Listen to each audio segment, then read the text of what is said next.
السماء كيف رفعت وإلى الجبال كيف نصبت وإلى الأرض كيف سطحت কি সুন্দর পাহাড় দিলাম, কি সুন্দর আকাশ দিলাম, কি সুন্দর সমুদ্র দিলাম। বান্দা একটু তাকায় তাকায় দেখো, জিকির করো কার? আসতে বলবেন না, জিকির করো কার? এই চোখটা কে বানালেন? এই নাকটা কে বানালেন?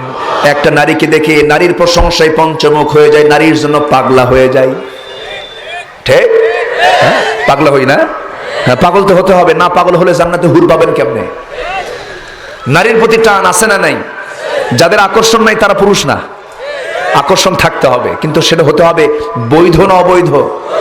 নিজের বউ না পরের বউ? এখন কিসের বউ? খালি পরকিয়া। আমাদের চেয়ারম্যান মহোদয়রা বেশি বুঝবেন, তারপরে আইনজীবীরা বেশি বুঝবেন, জানবেন, কারণ তাদের কাছে মামলাগুলো যায়। ঠিক কি না? নোংরামি বেশি। আমার ভাইয়েরা, নারীর প্রতি টান থাকবে, কিন্তু বৈধ টান থাকতে হবে, বৈধ সম্পর্ক থাকতে হবে।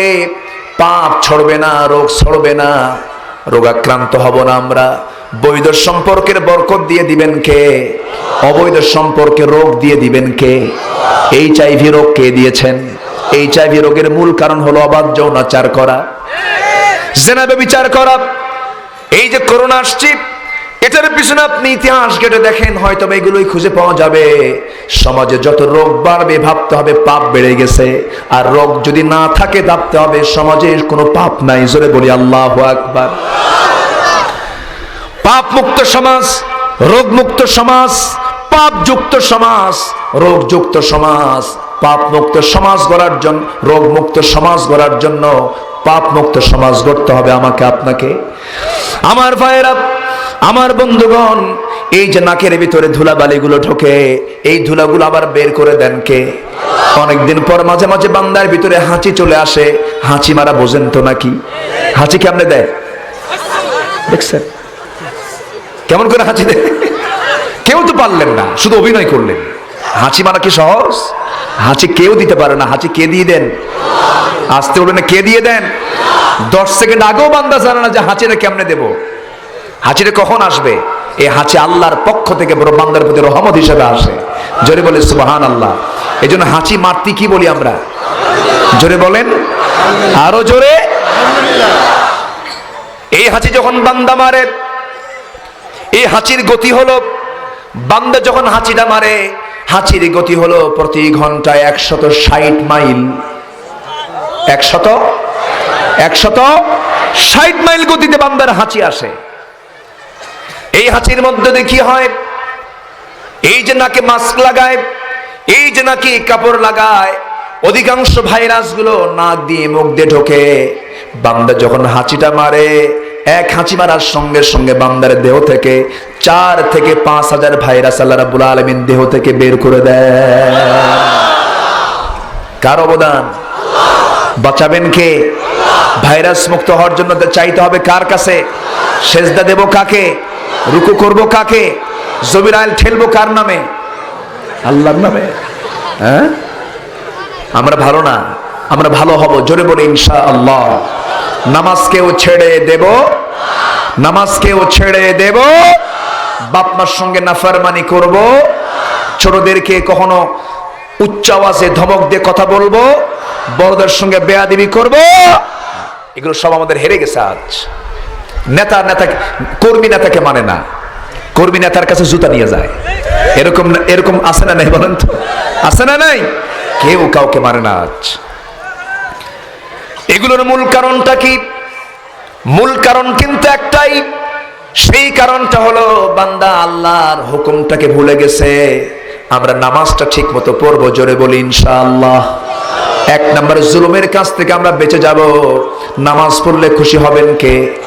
সে নামাজটা পড়বো আমরা জেনে না জেনে, বুঝে না বুঝে, সময় নাও সময়ে নামাজ পড়বো আমরা। আজকে একটু ব্যতিক্রম হয়ে যাচ্ছে, আর একটু সময় আমি চেয়ে নিচ্ছি আপনাকে, আমাকে দিবেন সময়, আর একটু সময়। কিন্তু সত্তর নামাজ কিন্তু বাদ দেওয়া যাবে না। আমি যদি উঠতে পারতাম একদম সঠিক সময়ে, আমার এতক্ষণ আলোচনা পরিপূর্ণ হয়ে যেত। আধা ঘন্টা বসে থাকলাম। মাদ্রাসারও ব্যাপার, মাদ্রাসার কালেকশন হতে হয়, তারা একটু চেয়েছেন, বলেছেন, মাদ্রাসা একটু উপকার হলো, আলহামদুলিল্লাহ। একটু আমাদের দেশে একটা প্রচলন আছে, সেটা হলো বক্তা যদি 2 ঘন্টা ওয়াজ না করে ওয়াজ হয়, এটা ভুল কথা, এটা ভুল। শ্রেষ্ঠ ভাষণ কখনো লম্বা হয় না, দামি কথা কখনো বেশিক্ষণ বড় লাগে না। 2 ঘন্টা যত লম্বা বেশি কথা বলবেন তত ভুল বেশি বের হবে, কথা হবে সংক্ষিপ্ত, পরিকল্পিত।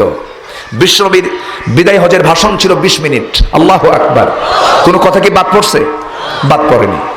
হয়তো দেখবেন আমি হয়তো আলোচনা করে 1 ঘন্টা অথবা 1.5 ঘন্টা আলোচনা করে নামতেছি, কি হুজুর নিয়ে আসলা, হুজুর মাত্র 1 ঘন্টা উঠলো আর নামলো, এরকম আছে না নাই বলেন তো? আছে। কিন্তু কি কথা হলো, 1 ঘন্টা কথা কি কম কথা? অনেক কথা। আমি যে কথাগুলো বললাম যদি চালু হয় আমাদের সমাজে, সমাজে অন্যায় থাকবে? অন্যায় থাকবে? থাকবে না। সম্মানিত ভাইয়েরা, নামাজটা আমরা পড়বো সুন্দর করে। অধিকাংশের নামাজ কিন্তু হয় না। আমি গোটা দেশে নামাজ পড়ি তো, বিভিন্ন মসজিদে যাই। সবচেয়ে বড় চোর হলো নামাজ চোর, আছে না নাই? রুকুতে যে রুকু থেকে আর দাঁড়ায় না, রুকু থেকেই ভাবে যে ওই পাড়ার যায় কি লাভ, এই পাড়া তো আসছি। রুকু থেকে সোজা সেজদা মারে, আছে না নাই বলেন তো? সেজদায় যায় ভাবে খামাকা বসার কি দরকার, আবার তো আসতেই হচ্ছে, দুটো একসঙ্গেই মারি, আছে না নাই বলেন তো? আছে। নামাজ কি হবে? হবে না। নামাজটা পড়বো আমরা অল্প সময় নিলে বেশি সময় নিয়ে। সময় দিব বেশি কাকে?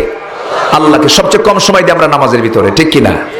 নামাজে আমরা টাইম পাই না। ইমাম সাহেব যদি একটু নামাজ লম্বা করে, পেছন থেকে লোকমা দেয়, হুজুর এত লম্বা, কি কথা আছে না নাই বলেন তো? আছে। এগুলো করা যায়। মাহফিলে এসেও আমার অনেকে বিরক্ত হয়, এতক্ষণ বসে থাকা যায়। এই জন্য নামাজ আগে না ধৈর্য আগে? সকলে ইবাদত আগে না ধৈর্য আগে? ধৈর্য আগে। আমি দারুণ খুশি হয়েছি, একটা লোকের নড়াচড়া নাই। আলহামদুলিল্লাহ বলেন, জোরে বলি আলহামদুলিল্লাহ। যে যেখানে আছেন একটু বসুন। 1 নম্বর অপরাধ হচ্ছে জুলুম, আর জুলুম মানে হলো হক নষ্ট করা। আল্লাহর হক নষ্ট করা হচ্ছে নামাজ। সে নামাজ আমরা কেউ ছেড়ে দেব না।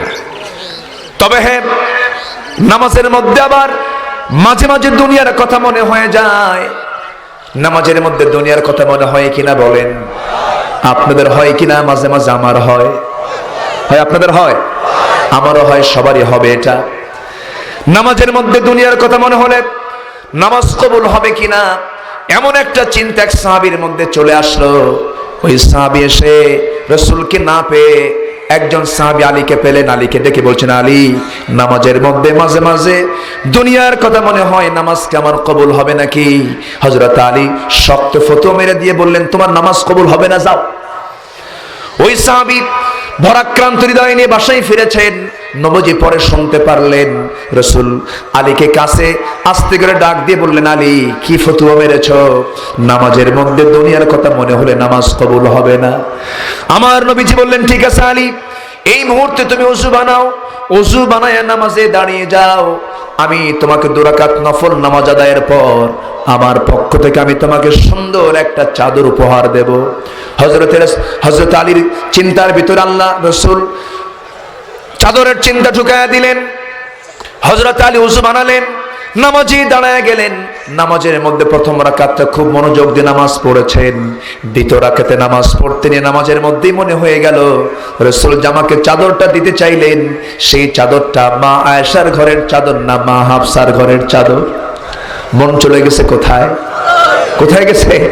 সাহাবীর নামটা কি? সাহাবীর নামটা কি? আলী। নামাজ শেষ। নামাজ যখন সালাম ফিরলেন, আসসালামু আলাইকুম ওয়া রাহমাতুল্লাহ, আসসালামু আলাইকুম ওয়া রাহমাতুল্লাহ। সালাম ফেরার পর আমার নবীর চোখে আলীর চোখ পড়ে গেছে, আলীর চোখে নবীর চোখ পড়ে গেছে। আমার নবীজি মুস্কি মুস্কি হাসেন, আলীও মুস্কি মুস্কি হাসেন। রাসূল বলছেন, আলী রে, নামাজের পর মুস্কি মুস্কি হাসো কেন?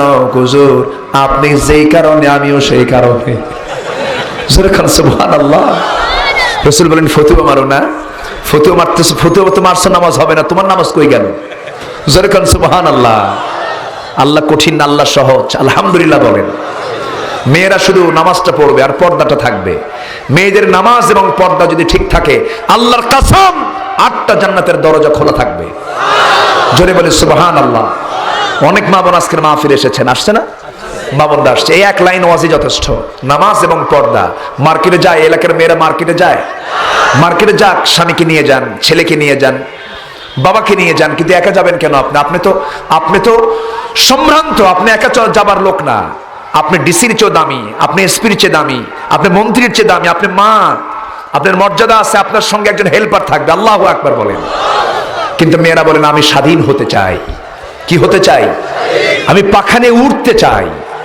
চলে যাই একে ঢং ঢং করে মার্কেটে, চুলটুল ছেড়ে দিয়া, তারপর থ্রি পিস একখান পইরা, এরপরে ভ্যানিটি একখান ব্যাগ নিয়ে, পেন্সিল হিল পরে, চোখে আশকারা মাস্কারা, যুবকের কামজারা, দোকানদারের সামনে গিয়ে একদম হেলে দুলে বসে বলে, ভাইয়া একটা শাড়ি দেখানো যাবে কি?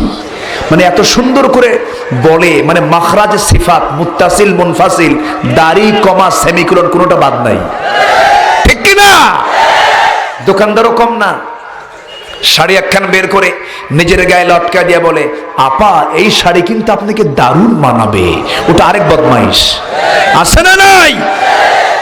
এই নোংরামি ইসলাম অনুমোদন করে না। ঠিক কি না? এই নোংরামি ইসলাম অনুমোদন করে না। যুবকরা, অশ্লীল কোনো সিনেমা নাটক দেখা যাবে না, যৌবন শেষ হয়ে যাবে। পর্নোগ্রাফি দেখা যাবে না।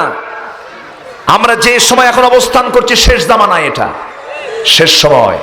আর কিচ্ছু নাই পাপ কাজের, সব পাপ সমাজে চালু আজকে। পর্নোগ্রাফি, যদি কোনো যুবক, যদি কোনো মানুষ যদি পর্নোগ্রাফি নিয়মিত দেখে, তার সামনের যে ফ্রন্টাল সেলগুলো আছে, এই ফ্রন্টাল সম্মুখের যে সেল, ব্রেনের সেল, সব মরে যাবে, সব মরে যায়। তার কিচ্ছু থাকে না, তার জীবন যৌবন সব ধ্বংস হয়ে যায়। সম্মানিত ভাইয়েরা, যুবকরা, এই জন্য আমাদের চরিত্রকে সুন্দর করব আমরা নবীর চরিত্র দেখে। আল্লাহ কবুল করেন, জোরে বলি আমিন, আরো জোরে আমিন। আমার মা বোন যারা আসছেন, মেহেরবানি করে পর্দার দিকটা আপনি খেয়াল করবেন। আপনি পর্দাহীনতা নিয়ে রাস্তায় বের হবেন, আপনার দিকে সবাই তাকাবে। বউ জাতীয় সম্পদ না নিজস্ব সম্পদ? ভালো করে কর, ভালো করে কর। বউ কি নিজস্ব সম্পদ না জাতীয় সম্পদ?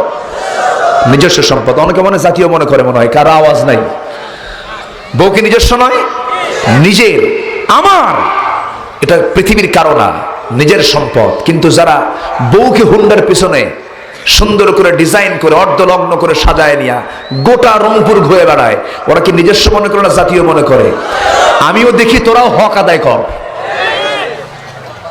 জোরে বলে নাউজুবিল্লাহ। এগুলো বন্ধ করতে হবে, এই নোংরামি বন্ধ করতে হবে। আমার মা, আপনাকে আয়েশার মতো ভূমিকা পালন করতে হবে, খাদিজার মতো ভূমিকা পালন করতে হবে। আল্লাহ তুমি কবুল করে নাও, জোরে বলি আল্লাহুম্মা আমিন, আরো জোরে আল্লাহুম্মা আমিন। আবার ভাববো না আমরা হযরত আলীর নামাজের মধ্যে মনোযোগ ছিল না। মনোযোগ ছিল। কেমন মনোযোগ ছিল? হযরত আলী জিহাদের ময়দানে চলে গেছেন, যুদ্ধ করতে গিয়ে শত্রু পক্ষ তার পায়ে একটা তীর মেরে দিয়েছিল। সেই তীর ঢোকার পরে সেই তীরটা কেউ বের করতে পারে না। হযরত আলী কষ্ট পাচ্ছিলেন, কেউ তার পা থেকে তীরটা টান মারতে পারে না। রাসূল বলেন, সাহাবীরা, আমার আলী যখন নামাজে দাঁড়াবে, নামাজরত অবস্থায় তোমরা তার পা থেকে তীরটা টান মেরে বের করে নেবে। হযরত আলী নামাজে দাঁড়ায় গেলেন। নামাজের ভিতরে তার পা থেকে যখন তীরটা টান মারা হচ্ছিল, হযরত আলী নামাজের মধ্যে বিন্দু পরিমাণ কোনো আওয়াজ করেন নাই। নামাজ শেষ হয়ে গেছে, পায়ের দিকে তাকায় দেখেন সেই বিদ্যুদায়ক সেই তীরটা নাই। প্রশ্ন করলেন, ভাইরা রে, যে নামাজ শুরু করেছিলাম যন্ত্রণার সেই তীর বিদ্ধ পা নিয়ে, সেই তীর তো নামাজের পরে দেখি না, সেই তীরটা কি হলো? হযরত আলী এই প্রশ্ন যখন করলেন, সঙ্গে সঙ্গে সাহাবা একরাম বলছে, আলী, নামাজের মধ্যে আমরা তোমার পা থেকে তীরটা টান মেরে বের করে নিয়েছি। হযরত আলী বলেন, আল্লাহর কসম করে বলি, তোমরা আমার পা থেকে নামাজের মধ্যে কখন তীরটা টান মেরে বের করে নিয়েছো? আমি আলী বিন্দু পরিমাণ কোনো টের পাই নাই। জোরে বলি সুবহানাল্লাহ। এমন নামাজকে আমরা সবাই পড়তে রাজি আছি? আল্লাহ কবুল করুন, জোরে বলি আমিন। শুধু নামাজ পড়লে চলবে না, নামাজকে রাষ্ট্রীয় পর্যায়ে আনতে হবে। ঠিক কিনা? প্রত্যেকটি শিক্ষাঙ্গনে বাধ্যতামূলক করে দিতে হবে। তাহলে সমাজের ওই যুবকদের, ওই ছাত্রদের হাতে ইয়াবা আসবে না, ওই ছাত্রদের হাতে নেশা আসবে না, অবৈধ নোংরা প্রেম হবে না। নামাজ যেখানে থাকবে সেখানে নোংরামি থাকবে না। সে নামাজ শুধু পড়লে হবে না, নামাজ কায়েমের সংগ্রাম আমরা করব। সবাই রাজি আছেন? সবাইকে রাজি আছেন? আল্লাহ বলছেন যারা রাষ্ট্রীয় ক্ষমতা পাবে তাদের 4টা কাজ। 1 নম্বর হলো নামাজকে সমাজে চালু করে দেওয়া। আল্লাহু আকবার। আমরা নামাজ পড়ব, নামাজ কায়েমের আন্দোলনে শামিল হব। আল্লাহ তুমি সবাইকে কবুল করে নাও। জোরে বলি আল্লাহুম্মা আমিন। কেউ যাবেন না। যারা প্রকৃত নামাজি তাদের খুব কষ্ট হচ্ছে। আজানটা শুনেছে অনেক আগে, নামাজের জন্য পেরেশান মন হয়ে ছটফট করছে। নামাজ আমরা পড়ব, এত বড় বৃহৎ সমাবেশ, ওযুর ব্যাপার আছে, নামাজের জন্য একটু সময় দিতে হবে। এরপর আমরা মোনাজাত করব। সামনের সময় খুব একটা বেশিক্ষণ নেই, নামাজের সময়কে